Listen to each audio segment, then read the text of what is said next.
Hey guys, it's Bro You Whack, and the day is finally here. Hammond or Wrecking Ball, whatever you call him, is finally out on live servers. You can now play him on live PC, or more importantly, on PlayStation 4 or Xbox One. You can finally play him on console, and you can finally bask in the cute, adorable cuddliness that is Hammond, or annoyingness, and somehow ugliness, which is what I want you guys to comment down below. How do you feel about Hammond? Do you think he's still a straight up gimmick? Do you think he's still stupid? Or do you think he actually has a place in the hero roster in Overwatch? Because while today is the first look on console, I did get to play him on PTR a little bit. I got to play him on PC, so I kind of got a head start on what I feel about him, but I kind of will give my final opinions about Hammond, and if he actually does have a place in the hero roster, and what he's going to be kind of contributing to the table as terms of being a hero in Overwatch. So Hammond as a hero obviously is this big, hefty tank. He's not really going to be in the back with like the Zenyatas and the Mercies.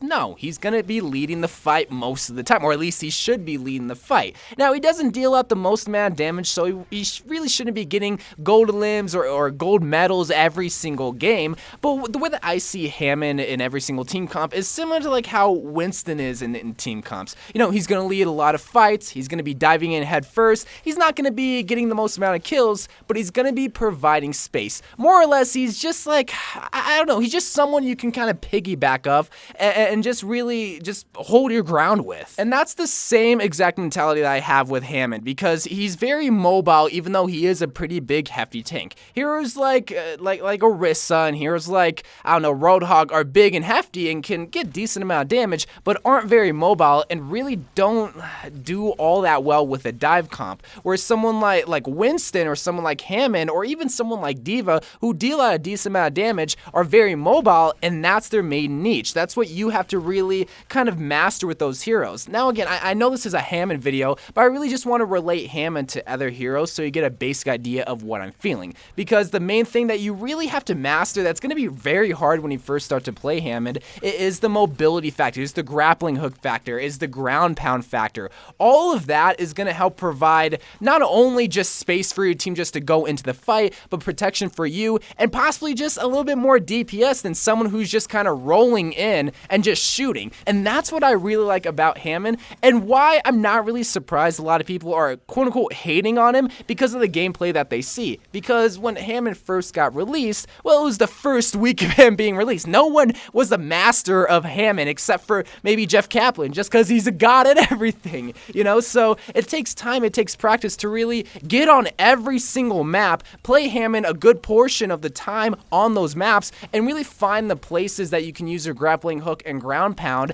and just get into the fight. Find those areas and really just start to unlock that potential for Hammond. Hopefully all of me explaining this and kind of reiterating what I said a couple of weeks ago makes sense, because this is the kind of stuff that you need to realize when playing Hammond, is that it's not just like another Reinhardt that you can just kind of stand there and you're doing your job, occasionally charging. No, you really have to master the abilities and practice the abilities to find out what works and what doesn't work. The timing of going in and rolling in with Hammond, finding out who you need to focus on and when you need to use your shield ability. It's going to take a lot of practice, but that's what we really needed in Overwatch, was just that skill-gapped hero that takes a little bit of time to really master. Not only mechanically, but also just on a practice standpoint, being able to play him a bunch on different maps so you can practice not only the mechanics, but the environments that those mechanics work in. So I know for a big portion of this video, I just kind of reiterated about Hammond and how you really need to practice his abilities to get his fullest potential, but what do I think about Hammond? And do I think he has a place in the hero roster? Well, once again, I'm sticking with my same opinion. I think he's great, not just because of his character, but also what he provides not only to the game, but more importantly to the tank category, because he's not just like your average tank, like stand here, don't do anything, protect the team, absorb it's not like that fully,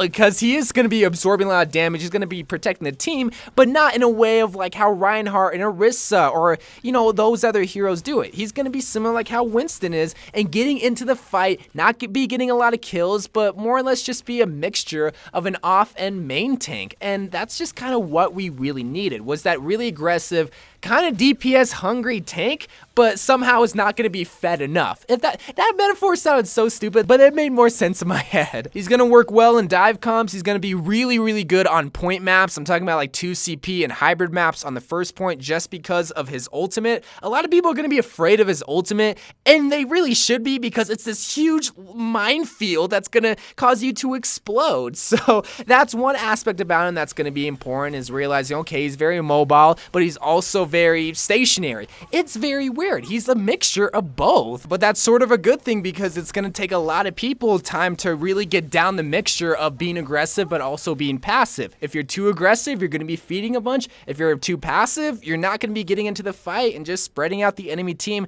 and, in a sense, doing your job of what an aggressive Hammond would be doing. So overall, I think he's great. A lot of people are going to have mixed opinions about it, but just give it a few weeks. I think he'll warm up to Hammond, and just give him a chance. That's all I'm trying to say. So I love you guys. Thank you guys for watching. More Overwatch videos to come, and bye.